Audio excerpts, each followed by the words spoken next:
mayam ahanmaktada ikokno khurumjari amadi taram noksari pk channel pothaminasi khangminasi channel asina ngasisu adumak pudun laksari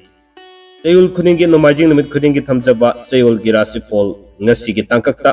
tang mari dagina lakadoriba february gi tang tara fawgi oiba chayol asigi rashifal ni khudol tamjanabagi namak pudun laksari basi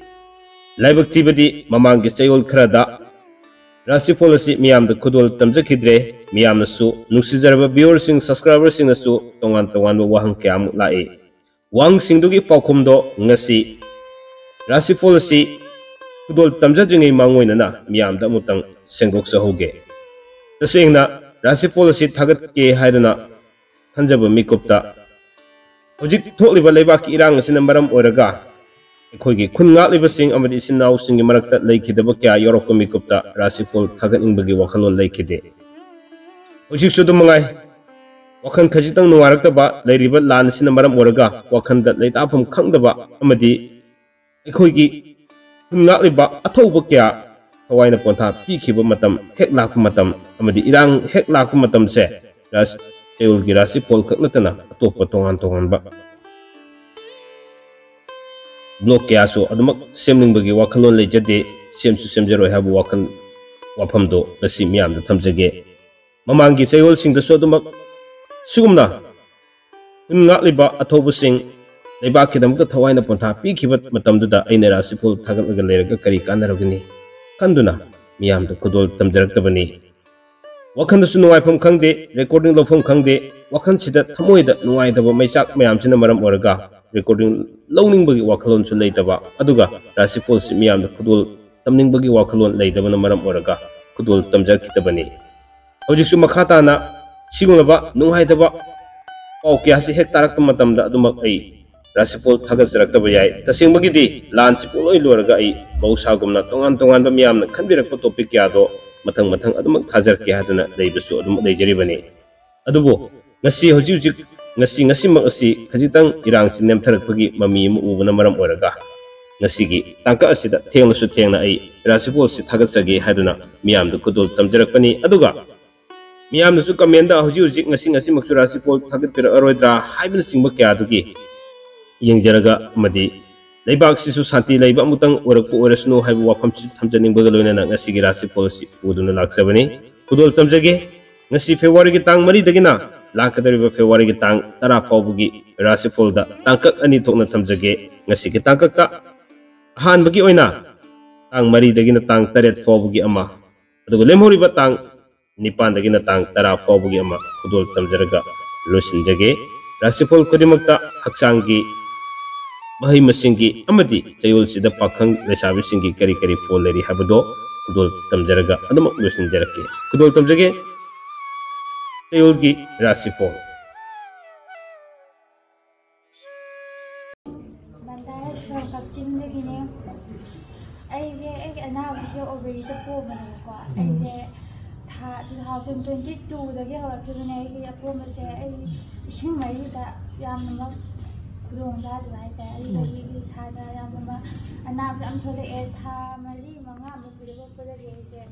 Habak kepumba, jadi apa? Amla aku dah jadi doktor ini kan, doktor yang kena supaya apa orang jadi doktor, mak kerja di Punjab tu pun jauh saja. Kalau orang ada, sudah tholakan 2023 di Desember sudah yang finance center saja. Ada dah mangan ida, saya ampun ni, yang mana ni, ada sanglo yang kan di dalam jubuk kayu tak, Grazie. Jadi aman ni. Coba pangan dah sistem saya lagi ini mangan ini pangan juga. Yang harawe thank you sistem saya thank you pacaran. Ore dudi mayam ngasigi puduna laksari ba CHAYOLGI RASHIFAL da miyeng changminarasi mahausa gumna mes Rashifal dagi mathang manau naina dum hujere harga roibida bin Rashifal lokasar aga dum losinjage mes Rashifal gi ahan mataka gi tang mari dagina tang taret fawgi manungda thodok wathok yamgani sel makhong pangani ning butung buat kani apa maruk panggani karbar to budi kana gani loinana lemhori batang nipan dagina tang tara fobugi manungda lam tu chatkani ung sei to budi mingchat panggani imung manung semgat sagat kani fom hongani haksangi oinadi koina kaide mahaygi oinadi fai pakhang lesabisingi oinadi thungnagani. Ani subada Bris Rashifal okusage Bris Rashifal gi oina tang mari dagina taret fawgi manungda wanomba sakri thangani. Suba nomba karbar toba kana buwatkani. Marup afaba tangani lamda satpa kaide lemhori batang nipan dagina tara fawgi manungda sasangi marida sel satkani. Mari matagi mafamda ningba thungba watkani haksangi oinadi kaide pakhang lesabisingi oinadi atan fawgani. Matang lakusage Mithun Rashifal gi oina tang mari dagina taret fawgi manungda wakhal sarang nagani tabak tawba charak sahing tawgani anubu maruk fangani mathau yamgani aduga lemhori batang nipan dagina tara fawgi manungda sel makong pangani anubu potsai lepsin gani wanomba sakri thangani ningma thungbu watkani haksangi oina di kaide mahaygi oina di fai aduga pakang lesabisingi oina di haina singnagani. Mathang lakusage Karkat Rashifal gi oina tang mari dagina taret fawgi ahan matangkaki manungda pungni saygi tabakta mingchat fangu haibalay.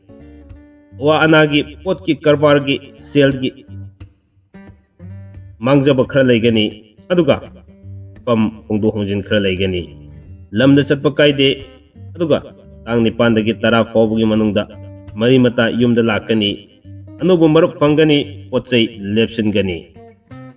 Pakhang lesabisingi oinadi tungnagani. Loinana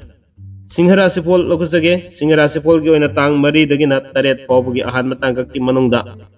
anubu nungaiba pautagani sana khonabagi thabakta mingchat fangani wanobu mai pakani pam hongani marup yamgani aduga tang nipan dagina tara fawgi manungda lamda satli pochai lesili mathauda pukning sangani wakhal nungaigani haksangi oinadi kaide mahaygi oinadi fajana satli pakhang lesabisingi oinadi thunggagani.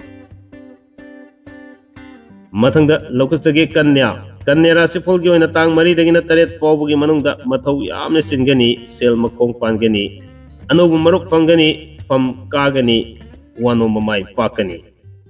Lemhori batang nipan dagina tara fawgi manungda lamtu yengba chatkani sana khonabagi thabakta mingchat fangani mathau pukning sangani pochai lepsili haksangi oinadi kaide mahaygi oinadi fajana satli aduga pakhang lesabisingi oinadi thungnagani. Mathangda lakusage Tulla Rashifal gi oina tang mari dagina taret fawgi manungda karbar tawba ningba thungloi wanomba sakri thangani pam hongdo hongjen tawgani. Sasangi mari sokani sel makong pangani aduga tang nipan dagina tara fawgi manungda lamtu yengba satkani anubu pautagani karbar tawba saukali sana khonabagi thabakta mingchat fangani laitin gi thabakta pukning sangani haksangi di kaide mahaygi oinadi sakri thangi pakhang lesabisingi oinadi haina singnagani. Mathang lakusage Bris Rashifal gi oina tang mari dagina taret fawgi manungda wakhal sarang naba lakani ningba thungba watkani wanomba wahi nungsiraga tokani sel makong pangani mari mata yumda samin thakminnaba fangani lemhori batang nipan dagina tara fawgi manungda lamda chatkani anubu marup fangani pam hongdo hongjin tawgani sajin gi karbar da sel mangani haksangi oinadi kaide mahaygi oinadi talli pakhang lesabisingi oinadi haina singnagani. Mathangda lakusage Dhanu Rashifal gi oina tang mari dagina taret fawgi ahan matangkaki manungda sel makong pangani haksangi nungaiba watli aduga mi khananingba matam oigadari karbar da sel mangani ningba thungba watli pungni sei tawba kanagani lamda chatpa kaide lemhori batang nipan dagina tara fawgi manungda lamtu yengba chatkani anubu mar paw tagani ipaw khomjin mangamgani imung manung semjin sajan mangamgani haksangi oinadi kaide mahaygi oinadi talli aduga pakhang lesabisingi oinadi muknagani. Mathangda lakusage Makar Rashifal gi oina tang mari dagina taret fawgi manungda mingonda laikhiba sel lan fangani suba nomba karbar tawba kanagani anubu marup fangani lamtu yengba satli tang nipan dagina tara fawgi manungda pam hongdo hongjen tawgani wano mamai pakani mari mata pai togani imung manung semgat sagatli haksang gi oinadi kaide mahai gi oinadi fajana chatli aduga pakhang de sabi singi oinadi tungnagani mathang logusage kumba rasifol gi oina tang mari dagina taret fawbugi manungda sel makong pangani pochei mangba tahubu togani afabu maruk tangani imung manung semgat sagat togani mathau jingani hauba hiba tabak ama pirakku matamda haidingna tawba matam oigadori pam hongdo honjin khara legani lemori batang ni pandagina tara fawbagi manungda sakri thangani lamda chatpa kaide mina kalai wanomba nungaigani aduga anoba pawsu taba fangani I paw khomjin batawgani haksangi oinadi puk nungairoi mahaigi oinadi thoina kaide aduga pakhangna sabisingi oinadi muknagani asumna tamjariba chayolgi rasifol asigi iro hetloibada minna rasifol amuk khudol tamjarake ahan batang kaki tang mari dagina taret fawbugi manungda fi sana lupa karbar toba yamna sawkhatgani